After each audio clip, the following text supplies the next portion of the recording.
I find this to be very fascinating.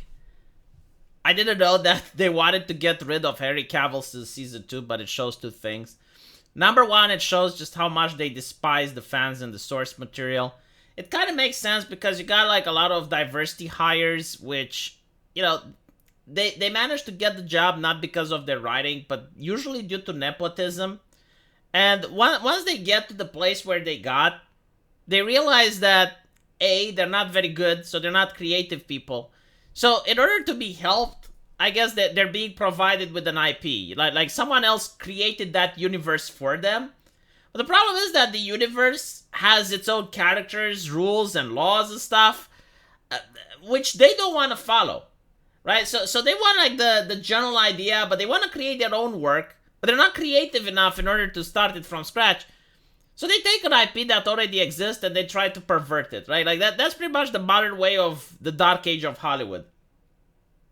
But recently, there have been certain actors like Cavill, like the actress who plays Wednesday, which started speaking out against this and they hate it, right? And it's so interesting because like you have these shows that make a lot of money.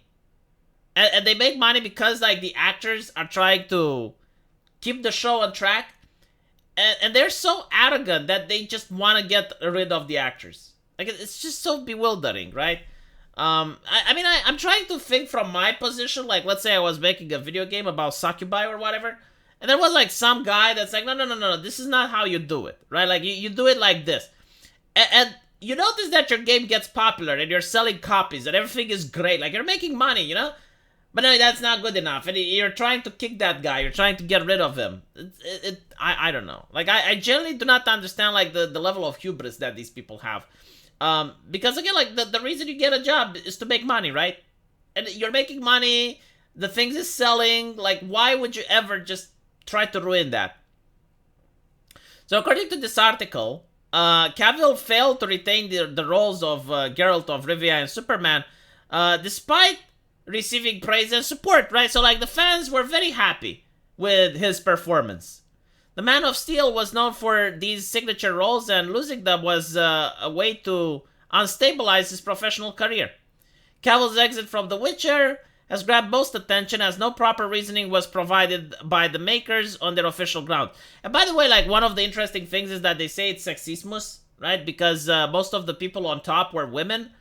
But, like, they have never proven that if the people that were making the decisions that Cavill was arguing with, if they happened to be men and they were still making decisions that went against the plot and the source material, would Cavill not step up and complain? Because I think he would have. Like, listening to what Henry Cavill says in interviews, it's obvious that he's actually a geek and he actually likes these IPs and has passion for them, and he just doesn't like them to be ruined. So, the Tudor stars had bid farewell to his beloved Red Cape after entry of the new CEO of the DCU, James Gunn. Made it clear that on several occasions, Cavill's exit with someone younger was necessary to reconstruct the DCU. Gunn announced that under his supervision, the new Superman movie will focus on the initial phase of Superman's life, and it is important to replace Cavill. On the other hand, no such explanation was provided by the makers of The Witcher. Fans were shocked about the announcement that Cavill has left. No proper reasoning or replacement for Cavill was provided on the official grounds, but several theories have surfaced on the internet. Yeah, so it wasn't like theories, the media talked about it, right? Like, they said that, oh, well, we know from our sources that the women were upset with him because he would constantly question the decisions, and he allied with another male writer, and blah, blah, blah, blah, blah. And I do think, like, there is some truth to it, honestly. The Witcher, the popular Netflix series based on the book series by Andrei Sapkowski, has had its fair share of controversy over the years. A new report emerged that suggests the show's producer wanted Henry Cavill out since season 2, due to lack of respect for the source material, which Cavill wanted it to be maintained. The reason for Cavill's departure from the show can be traced back to season 2. The report suggests that the show's makers were unhappy with his attitude towards the source material. Why are they repeating the same shit? Jesus fucking Christ. It's like when you write an article and you have nothing to write, but like you still go on and on. Like me in this video, for instance. Which is why I'll stop. There's no more point. Like they're just repeating the same stuff. Let me know what you guys think. And as usual, I will see you in the comment section. Take care.